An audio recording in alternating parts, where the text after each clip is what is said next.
cold doesn't kill you right away. It seeps into your bones slowly, stealing your warmth 1 degree at a time, until you forget what it felt like to be alive.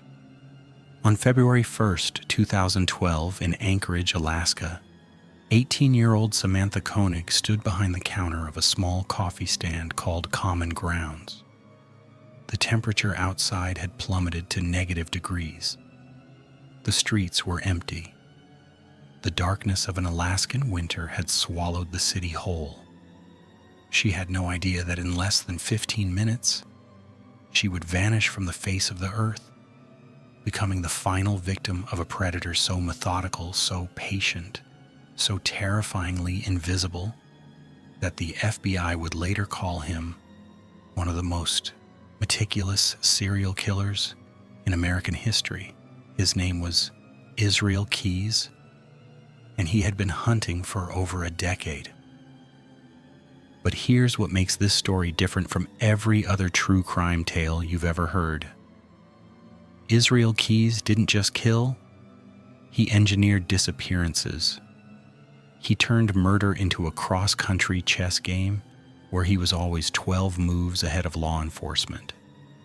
He buried weapons in remote locations years before he would use them.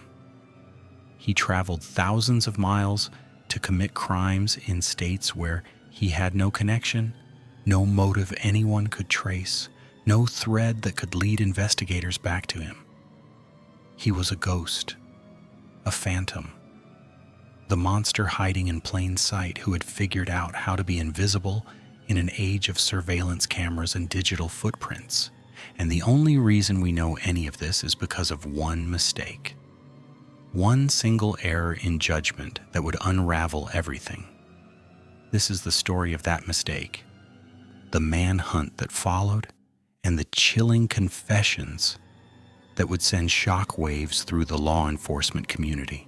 But more than that, this is a story about the victims who refused to be forgotten, the families who demanded justice, and the detectives who dedicated their lives to exposing a darkness so complete that even now, years later, we still don't know how deep it truly went. If you're watching this, I need you to do something for me. I need you to share this story. Not because it's sensational or shocking, though it is both of those things. Share it because somewhere out there, families are still waiting for answers. Share it because there may be victims we haven't found yet. Hit that subscribe button and that notification bell because this investigation isn't over. And the more people who know Israel Keyes' methods, the better chance we have of finally giving closure to those who are still searching in the dark. I've spent months researching this case. I've read thousands of pages of FBI documents, listened to hours of recorded interrogations, and spoken with people whose lives were shattered by this man. What I'm about to tell you isn't just true crime entertainment. It's a warning, a reminder that evil doesn't always look like what we expect. Sometimes it looks ordinary, sometimes it lives next door, sometimes it smiles at you from across a coffee counter holding a weapon you never saw coming. Let me take you back. Before the abductions, before the FBI task force, before anyone knew the name Israel Keyes, let me show you how a monster is made and how he stayed hidden for so long that by the time anyone realized what he was, the body count had become impossible to fully determine. Israel Keyes was born on January 7th, 1978, in Richmond, Utah. From the outside, his early years seemed unremarkable. His family eventually moved to the Pacific Northwest, settling in remote areas of Washington state. They lived off the grid, homeschooled their children, and kept largely to themselves. Isolation became the backdrop of his formative years. The wilderness was his classroom, and in that wilderness, he learned skills that would later serve his darker purposes. He learned to survive in the cold, to move through forests without leaving traces, to be patient, to wait. By all accounts, Keyes was intelligent. Perhaps too intelligent for his own good or for the good of those who would later cross his path. He developed an interest in military tactics and joined the Army, serving from 1998 to 2001. He was stationed at Fort Lewis and later at Fort Hood. He received an honorable discharge. Nothing in his record suggested what simmered beneath the surface. He was just another soldier, another face in the crowd, another name on a roster. But something was wrong. Something had always been wrong. In later confessions, Keyes would admit that his violent fantasies began in childhood. By the time he was a teenager, he had already begun stalking neighbors, watching their routines, planning what he might do to them. He didn't act on these impulses immediately. He was too careful for that, too patient. Instead, he studied, he learned, he prepared. After leaving the military, Keyes settled in Anchorage, Alaska. He started a construction company called Keyes Construction. He had a daughter with a girlfriend. He coached his daughter's youth sports teams. He attended community events. To everyone who knew him, Israel Keyes was a hard-working single father, a skilled handyman, a friendly neighbor who always seemed happy to lend a helping hand. The disguise was perfect because it wasn't entirely a disguise. This was his life. This was who he chose to be in the daylight hours. But when darkness fell, when opportunity presented itself, another version of Israel Keyes emerged from the shadows. I need you to understand something about Israel Keyes that separates him from almost every other serial killer ever studied. Most killers are reactive. They spot an opportunity and take it. They leave evidence because they act on impulse. They get caught because their emotions override their judgment. Israel Keyes was different. Israel Keyes was a planner on a level that defies comprehension. Years before he committed a single known crime, Keyes began traveling across the country, planting what he called murder kits in remote locations. These kits contained weapons, ammunition, cash, and tools. He buried them in parks, in forests, in abandoned properties from Alaska to Vermont. He created a nationwide infrastructure for violence, a hidden network of supplies that he could access whenever he decided to act. Think about that for a moment. While most people were living their ordinary lives, going to work, raising their families, worrying about bills and mortgages, Israel Keyes was calmly mapping out locations where he would later retrieve the instruments of death. He used cash whenever possible to avoid leaving electronic trails. He disabled his cell phone when he traveled so his movements couldn't be tracked. He drove thousands of miles, sometimes flying to one city and then driving hundreds of miles to another to commit crimes in locations where he had no connections whatsoever. He understood how law enforcement worked. He knew they looked for patterns, for connections between victims and perpetrators, for the threads that link a murderer to their prey. So he eliminated those threads entirely. In one recorded confession, Keyes explained his methodology with a coldness that made seasoned FBI agents uncomfortable. He spoke about murder the way a contractor might discuss a construction project. There were logistics to consider, timelines to respect, variables to account for. He had developed a system that allowed him to kill without leaving a signature, without establishing a pattern, without giving investigators anything to work with. The full scope of his crimes remains unknown to this day. Keyes himself claimed to have committed multiple murders across the United States, but he often refused to provide details. treating information as currency in his negotiations with law enforcement. We know with certainty about some of his victims. We suspect there were many more. The FBI believes his killing spree may have begun as early as 2001 and continued until his capture in 2012. That's over a decade of violence hidden beneath the surface of an ordinary American life. Let me tell you about what we know. In 2009, Keyes began visiting a campground in New York where he had previously buried a murder kit. He wasn't from New York. He had no business there.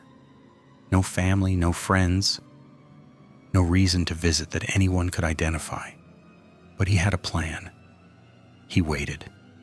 He watched. And when the time was right, he struck. Bill and Lorraine Currier lived in Essex, Vermont. They were a middle-aged couple, ordinary in every way that mattered. Bill worked as a farmer at a local research farm.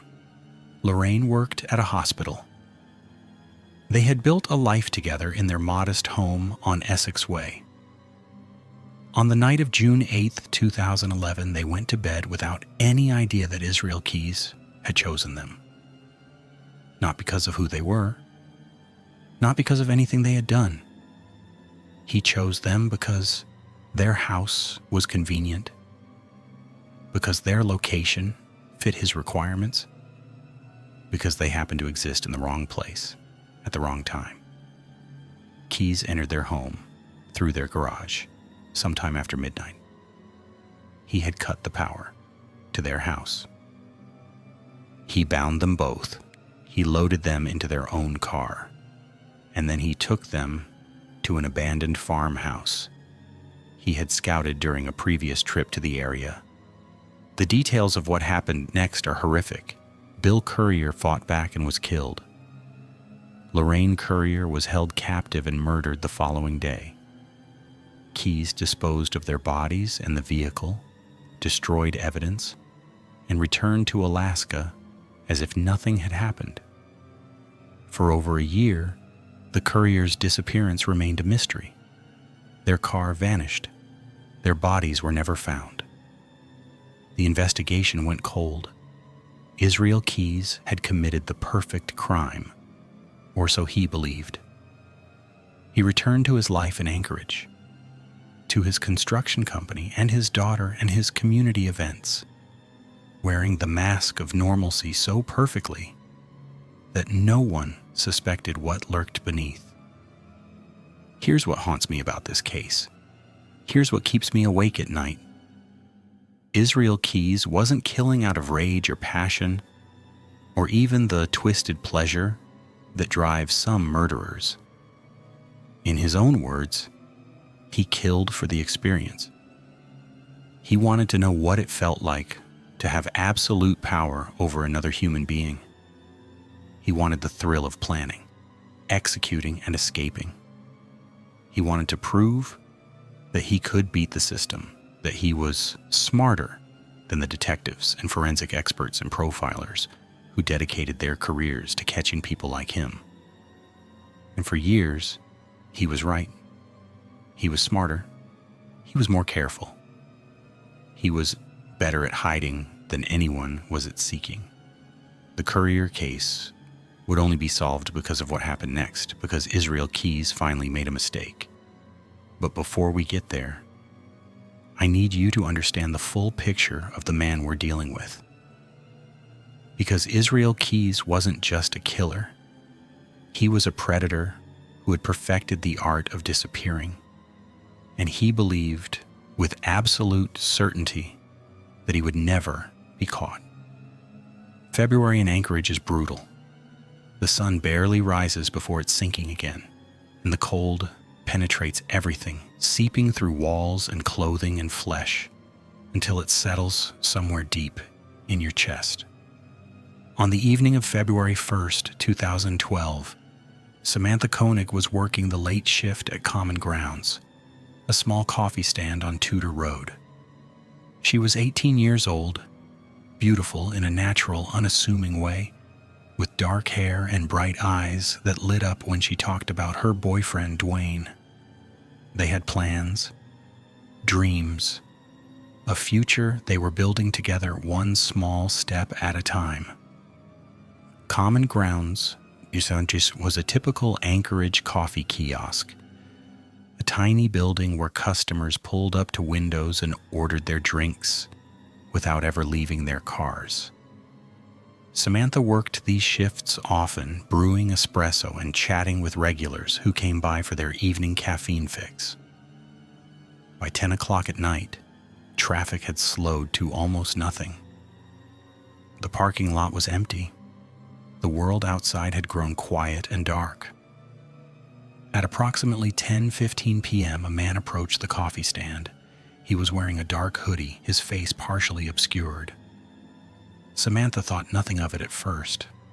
Customers came and went, some more memorable than others. This one seemed unremarkable, ordinary, just another face at the window. But Israel Keyes was never ordinary. He had been watching this coffee stand for weeks, maybe longer. He had studied its location, its hours of operation, the patterns of its employees. He knew that at this time of night, whoever was working would be alone, vulnerable. He knew the parking lot would be empty and the streets would be quiet, and that no one would see what he was about to do. What happened next was captured on the coffee stand's security camera, and it remains one of the most chilling pieces of footage in true crime history. Keyes approached the window as if to order. Then, in one swift movement, he reached inside, grabbed Samantha, and began dragging her out. She fought back. My God, she fought back. You can see it in the video, her hands grabbing at the window frame, her body twisting against his grip, every ounce of her young life struggling against the darkness that was trying to swallow her whole. But Israel Keyes was strong, and he was prepared. And within moments, Samantha was gone, pulled into the night, vanished. Just like that, an 18-year-old girl with her whole life ahead of her became another victim of a predator who had been perfecting his craft for over a decade. When Samantha didn't return home that night, her boyfriend, Dwayne, reported her missing. The next morning, investigators arrived at Common Grounds to find signs of a struggle, but no other obvious evidence. The security footage showed the abduction, but the perpetrator's face was obscured. He had been careful. He was always careful. The Anchorage Police Department launched an immediate investigation. They canvassed the area for witnesses. They reviewed traffic camera footage from surrounding streets. They interviewed everyone who had seen Samantha in her final days. But Israel Keyes had left almost nothing behind.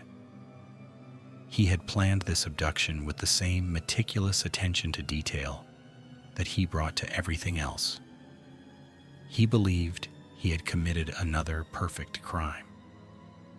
In the days following Samantha's disappearance, Keyes kept her in a shed on his property. What happened during those days is too horrific to describe in detail. I won't sensationalize her suffering, because Samantha Koenig was a person, not a plot point. She was a daughter, a girlfriend, a young woman with hopes and dreams, who deserved so much more than the fate that befell her. What I will tell you is that Israel Keyes was not content with abduction alone.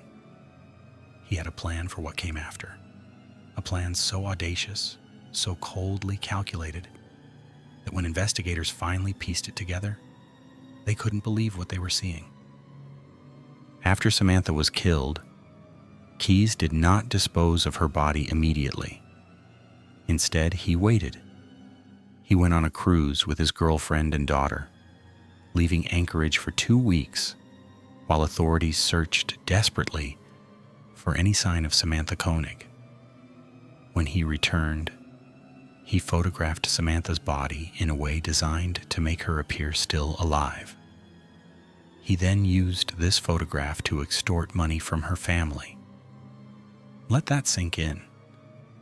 This man murdered an innocent young woman, photographed her corpse, and then used that photograph to extract ransom from her grieving loved ones. The level of depravity, the absolute absence of human empathy, is difficult to comprehend.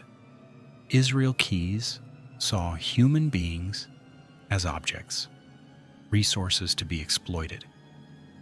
And in his twisted mind, Samantha's death was just the beginning of a game he believed he could win. And the ransom demand arrived on February the 17th, 2012, more than 2 weeks after Samantha's abduction.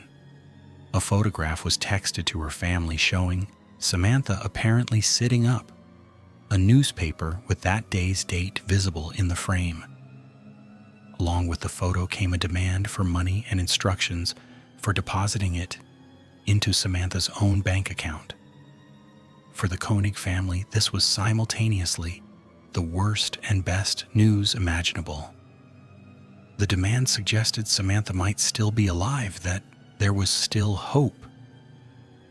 But the nature of the demand, the coldness of it, filled them with dread. What kind of monster were they dealing with? The FBI joined the investigation, bringing resources and expertise that would prove crucial in the days ahead. Agents analyzed the photograph forensically, examined the text messages, and traced the digital footprints as far as they could. They worked with the Anchorage Police Department to coordinate surveillance and response strategies. And critically, they set up monitoring on Samantha's bank account, waiting for the kidnapper to make his next move. The first ransom withdrawal occurred on February 19th at an ATM in Anchorage. Investigators reviewed the footage immediately, but the perpetrator was disguised, wearing a mask that obscured his features. They couldn't get a clear image. More withdrawals followed over the next several weeks, always in small amounts, always from different locations. The kidnapper was spreading his activity across time and geography, trying to avoid establishing a pattern. But here's where Israel Keyes' perfect system began to crack. For all his planning, for all his careful attention to operational security, he was now operating in familiar territory. He was using Samantha's ATM card in Alaska, in towns he frequented, along routes he traveled regularly. And most critically, he was using the same vehicle. Investigators began cross-referencing ATM footage with traffic camera data from the surrounding areas. They were looking for vehicles that appeared near multiple withdrawal locations, cars that showed up repeatedly in the vicinity of the crimes. The work was painstaking, requiring hundreds of hours of footage review and meticulous documentation. But slowly, a picture began to emerge. A white pickup truck appeared near several of the ATM locations. The truck was registered to a small construction company in Anchorage. The owner's name was Israel Keyes. Now, I want you to pause here and think about this for a moment. Consider what it must have been like for these investigators, these men and women who had been working around the clock to find Samantha Koenig, to finally have a name, a lead, something concrete after weeks of dead ends and false trails. They couldn't be certain yet. They couldn't know that Israel Keyes was their man, but they had something to work with. Surveillance began immediately.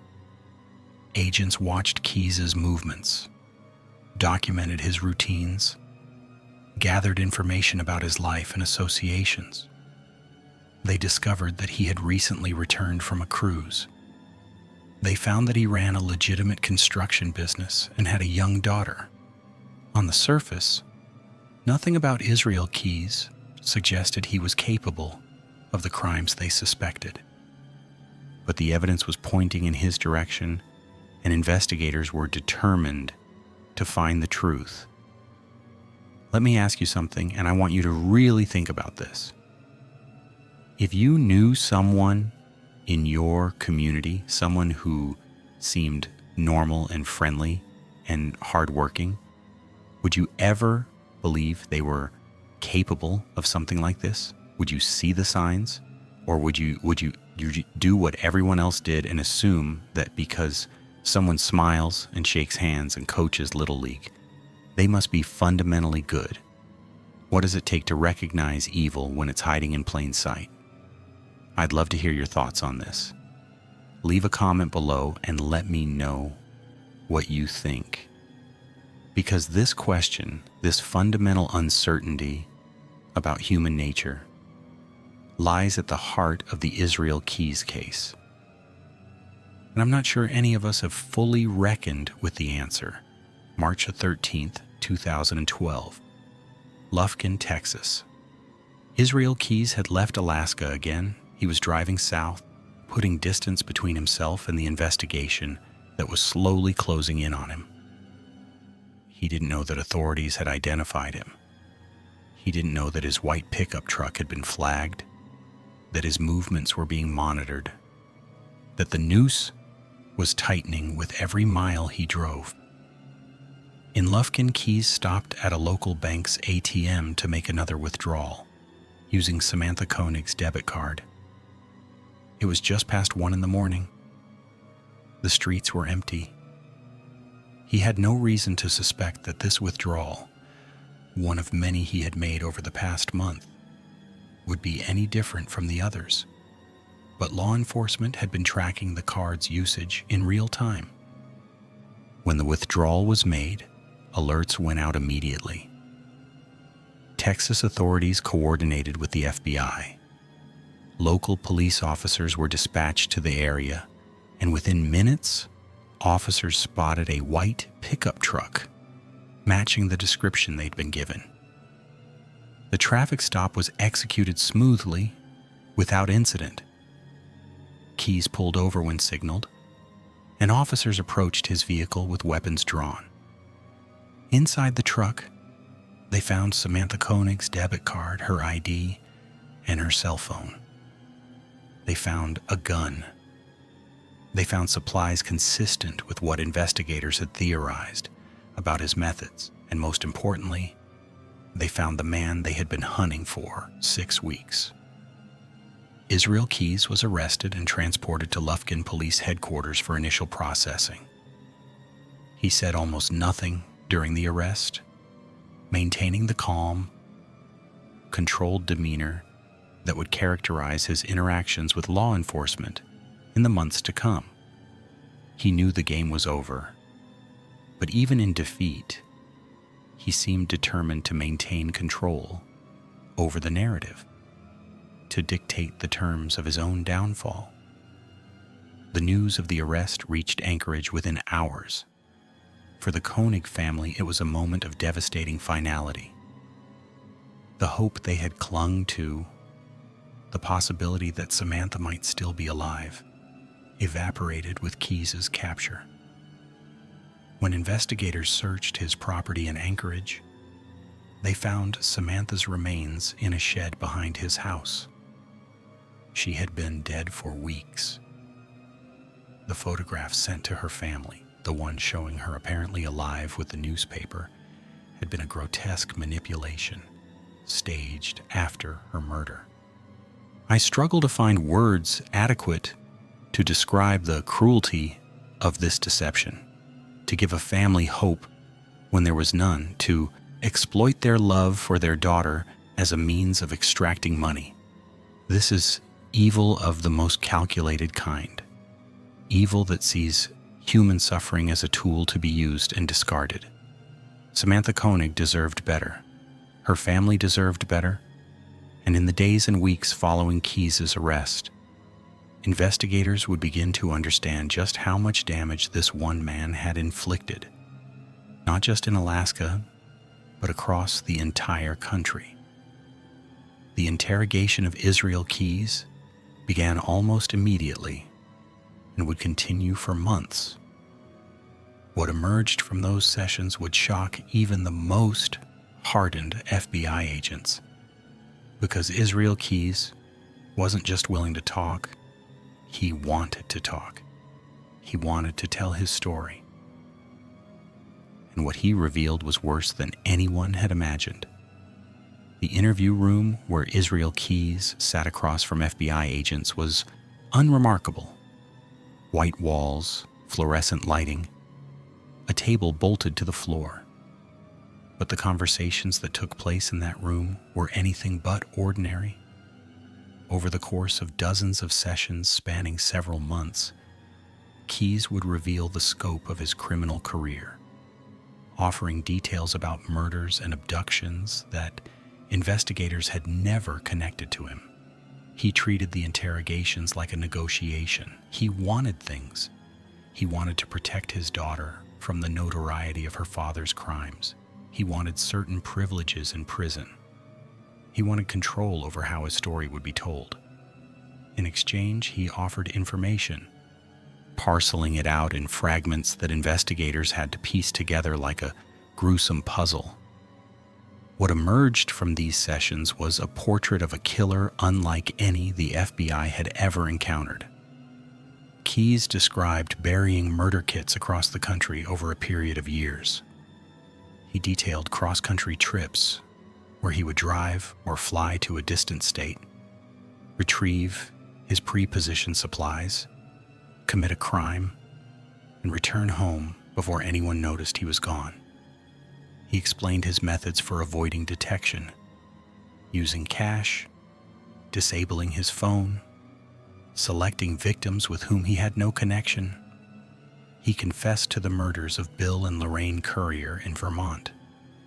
He described how he had entered their home, abducted them, taken them to an abandoned farmhouse, and killed them.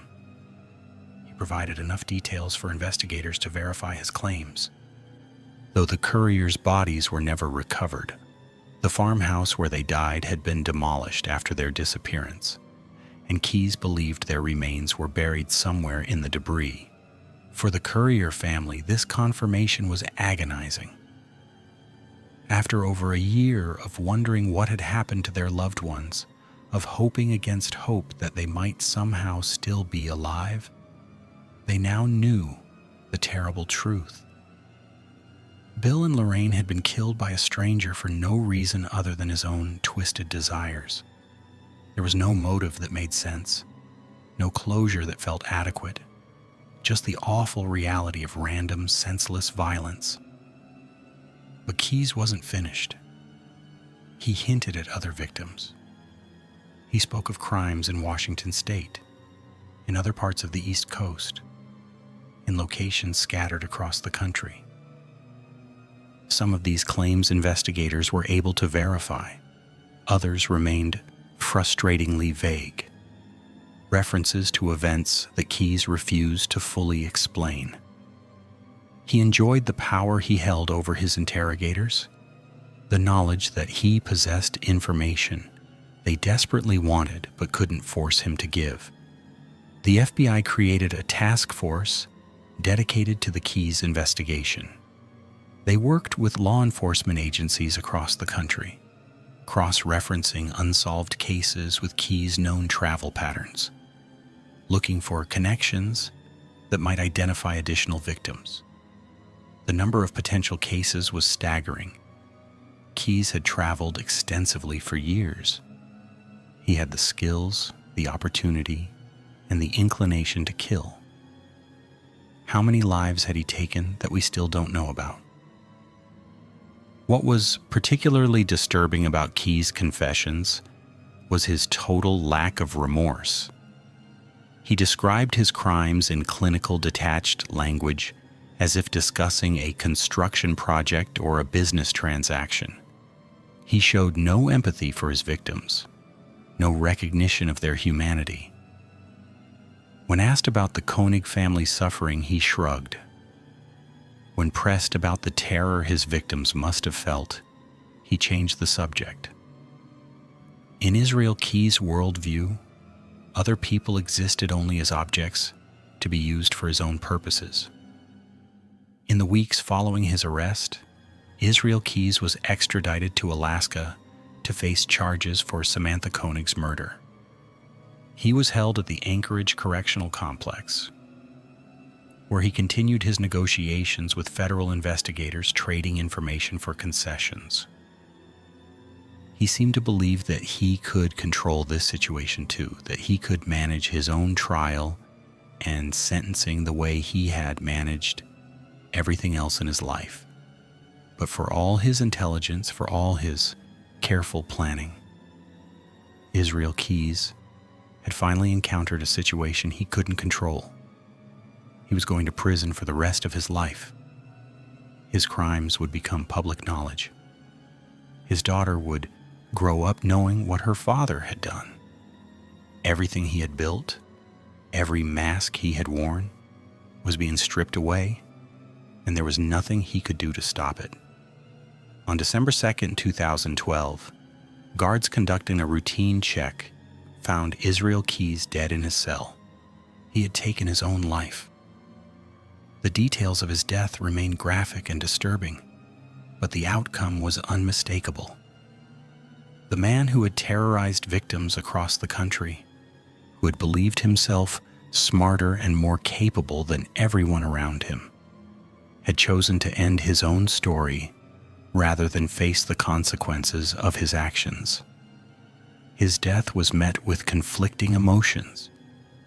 For the families of his known victims, there was anger that he would never face trial, never be forced to answer publicly for what he had done. There was frustration that so many questions would now remain unanswered, so many victims potentially unidentified. But there was also, perhaps, a certain grim justice in the way his story ended. Israel Keyes, who had prided himself on control, had lost control of everything. His legacy would be defined not by his intelligence or his planning, but by the horror he had inflicted on innocent people. The investigation continued after his death. FBI agents continued their work, traveling across the country to follow up on leads generated by Keyes' confessions. They identified additional possible victims. They connected him to other unsolved cases, but the full scope of his crimes may never be known. Israel Keyes took many secrets with him when he died. What remains is a warning, a reminder that evil can hide in the most ordinary places, behind the most familiar faces. Israel Keyes was a father, a businessman, a neighbor, a community member, and he was also a monster. The people around him saw only what he wanted them to see. The darkness within him remained hidden until it was far too late. This story doesn't end with Israel Keyes' death. It doesn't end at all, really, because the ripples from his crimes continue to spread, touching lives that never intersected with his during his lifetime. The Koenig family has worked tirelessly to preserve Samantha's memory. They established scholarships in her name and advocated for victims' rights. They refused to let their daughter be defined by the manner of her death, instead celebrating the life she lived and the light she brought to everyone around her. Samantha Koenig was more than a victim. She was a daughter, a girlfriend, a young woman with dreams and ambitions. She deserved to grow old, to build a life, to experience all the joys and sorrows that come with a full human existence. Israel Keyes stole that future from her, and no amount of justice can ever make that right. But here's what I want you to take from this story. In the end, Israel Keyes lost. He lost completely and utterly. His elaborate schemes, his careful planning, his belief in his own superiority, it all came crashing down because of a series of mistakes he made in his final crime. He got greedy, he got careless, and most importantly, he underestimated the dedication of the investigators who refused to let Samantha Koenig's disappearance go unsolved. The FBI agents, the Anchorage police officers, the law enforcement professionals across the country who contributed to this case, they are the true heroes of this story. They worked endless hours, sacrificed time with their own families, pushed through frustration and dead ends, and the psychological toll of confronting such darkness. They didn't catch Israel Keyes through luck or accident. They caught him through persistent, methodical, brilliant police work. The same patience and attention to detail the Keyes believed would keep him free ultimately became the tools of his undoing. And then there are the families, the Currier's relatives, who waited over a year without knowing what had happened to Bill and Lorraine. The Koenigs, who endured the cruelest kind of false hope before learning the truth about Samantha. Other families who may never know if their missing loved ones fell victim to Israel Keyes. These people have shown courage and resilience in the face of unimaginable loss. They have fought for justice, demanded accountability, and refused to let the memory of their loved ones fade into obscurity. This is where the victory lies. Not in Israel Keyes' death, which was a coward's exit from a world he had poisoned with his presence. The victory is in the persistence of memory. The victory is in the families who continue to honor their loved ones. The victory is in the investigators who never stopped seeking the truth. The victory is in every person who hears this story and decides to pay more attention, to trust their instincts, to look a little closer at the shadows in their own communities. Remember at the beginning when I said the cold doesn't kill you right away? I want you to think about that now, in a different context. The cold Israel Keyes brought into the world the fear and suffering and grief. It lingers. It seeps into the lives of everyone it touches. But it can be pushed back. It can be overcome by warmth, by connection, by the simple human act of caring for one another. Samantha Koenig fought back. In those final moments at the coffee stand, she refused to go quietly. That resistance, that spark of defiance, is worth honoring. It reminds us that even in the darkest circumstances, the human spirit refuses to be extinguished without a fight. If you've made it this far, thank you. Thank you for bearing witness to this story. Thank you for honoring the memory of Samantha Koenig, Bill and Lorraine Currier, and the other victims who may never be identified. And thank you for being part of a community that refuses to look away from difficult truths.